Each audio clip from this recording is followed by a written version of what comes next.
Hello, folks. Back with more ancient cosmography.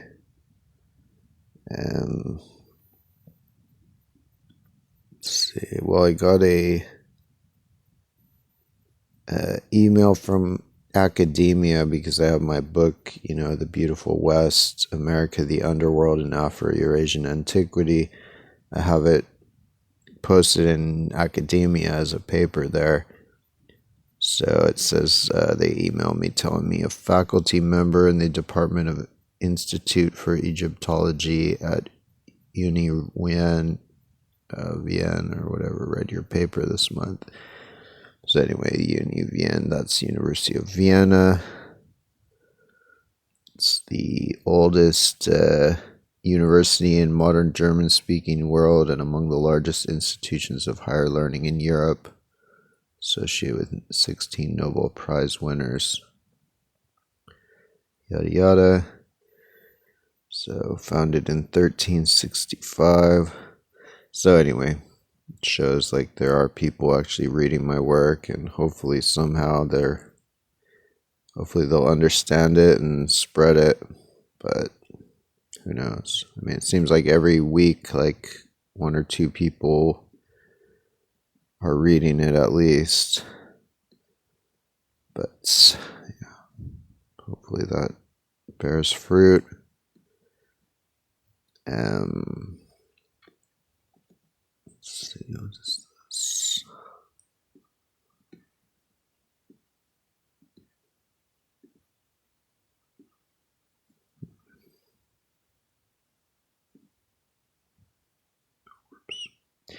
Okay, so this is wait, I think I have a better photo of this. This is Papua New Guinea, Papua. So in the Lascaux caves, it's like 20 to 30,000 years old, or 15 to 30,000 years old cave paintings. And so, it seems to show Australia as a bison and Papua as a man, or some call him a bird man because of his shape of his face. But he could also be a Neanderthal man, or maybe a heavily Neanderthaloid hybrid, since they had such a long projecting nose, much more so than their hybrid offspring, the Caucasians or whatever, the modern long-nosed people. So anyway, but this, so it's, Papua. This is, of course, his head is here, and his dick seems to be this Papua, the Papuan Peninsula, and then his legs seem to be New New Britain, and his feet seem to be Solomon Islands here. And so then it just leaves, the question of what, if anything, are his arms. So I'm going to try to answer that now. Basically, what his arms seem to be,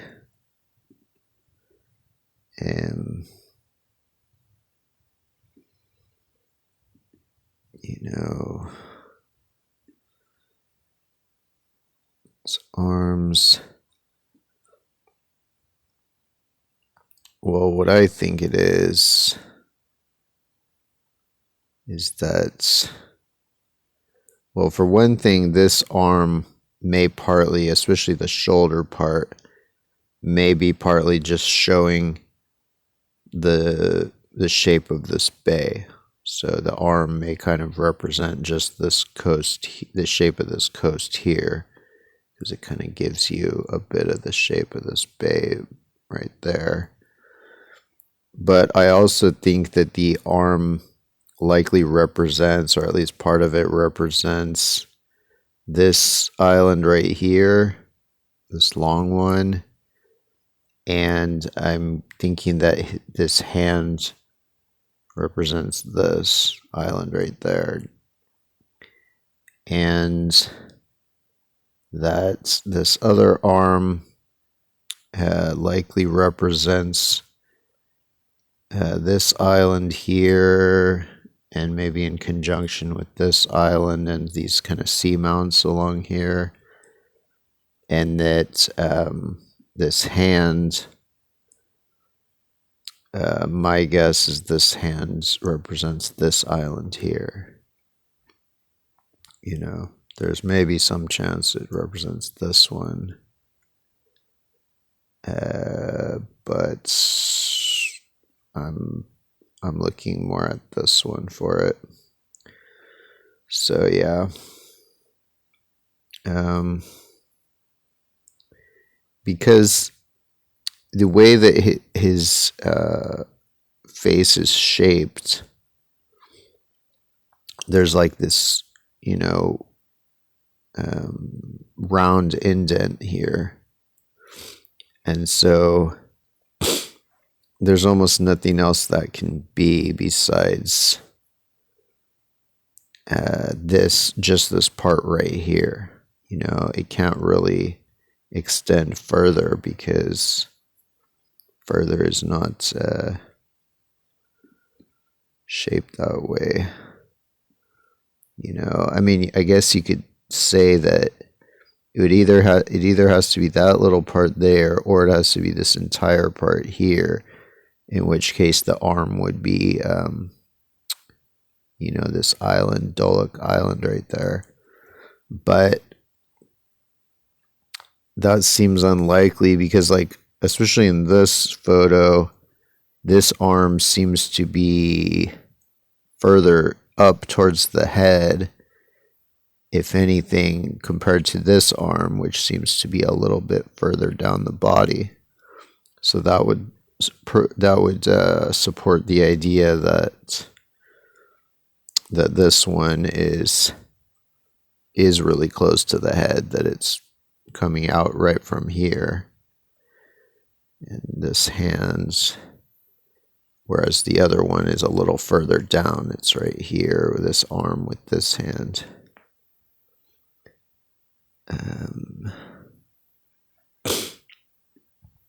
Yeah, so I'm pretty sure of that. As I said, there's some chance this is actually the hand, but the way the seamounts and everything are, it makes more sense to me for it to be this, especially because it's more comparable to this other one on the other side.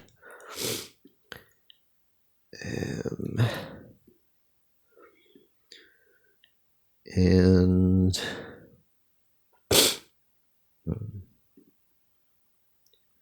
human sacrifice.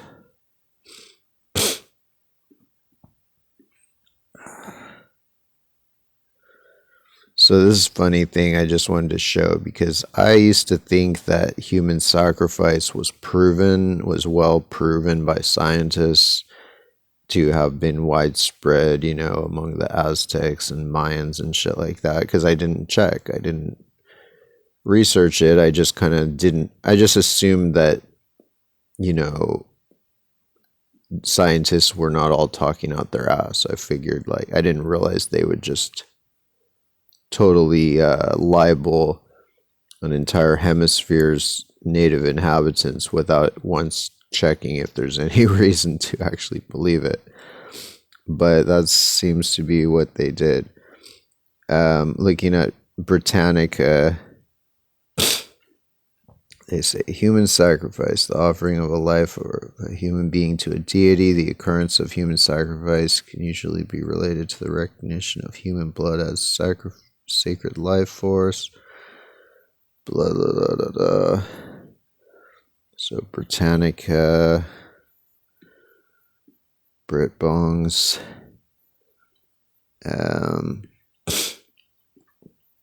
So it says here, the sacrificial offering of humans to a god has been well attested only in a few cultures. So basically what they're saying is that even though it's been attributed by some to a lot of other cultures, but it's not well attested. So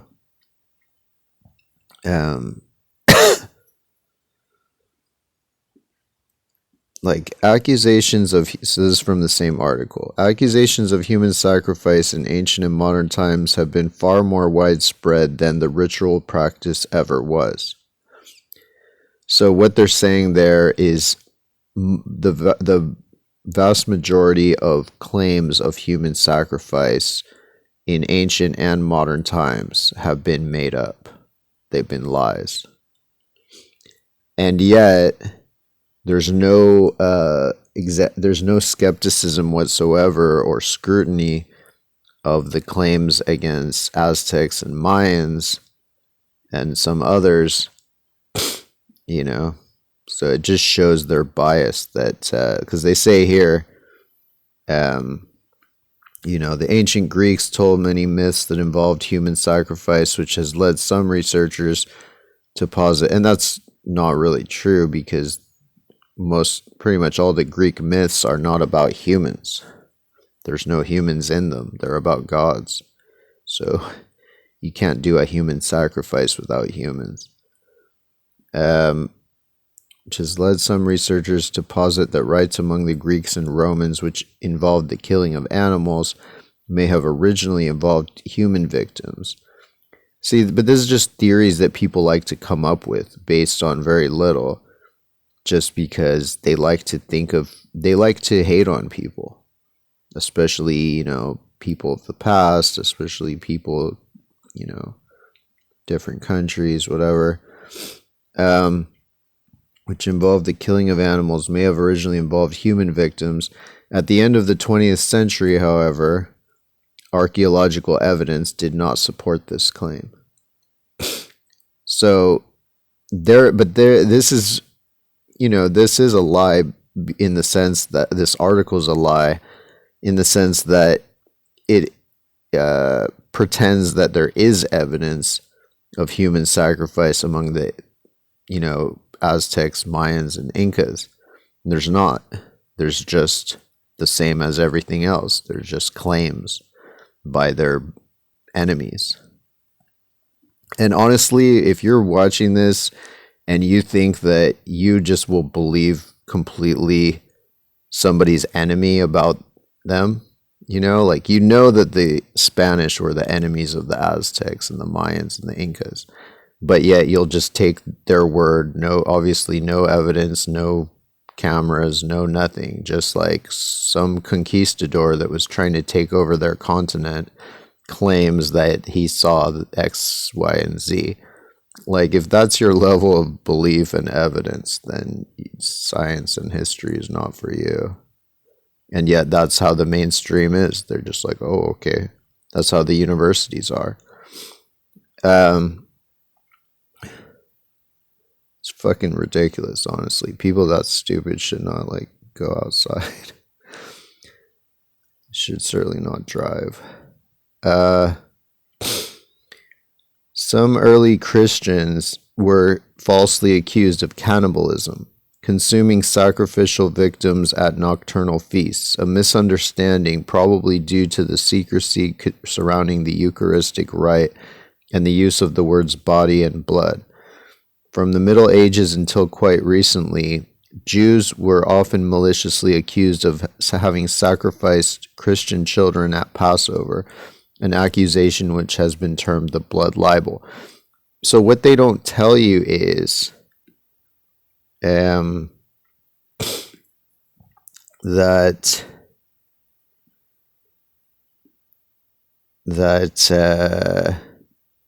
this bullshit about the, you know, they say it's only attested in a few cultures, and that, of course, is Mexico. The belief that the sun needed human nourishment led to the sacrifice of thousands of victims annually. I think this is fucking stupid. Like, how long would a civilization last if they killed off thousands of themselves every year? Like, do you know how many thousand babies they would have to have just to not die out within a few years? So anyway, there's no evidence for this other than just the supposed, eyewitness accounts of conquistadors and their captives. And yet, there's literally no difference between this claim that the Aztecs and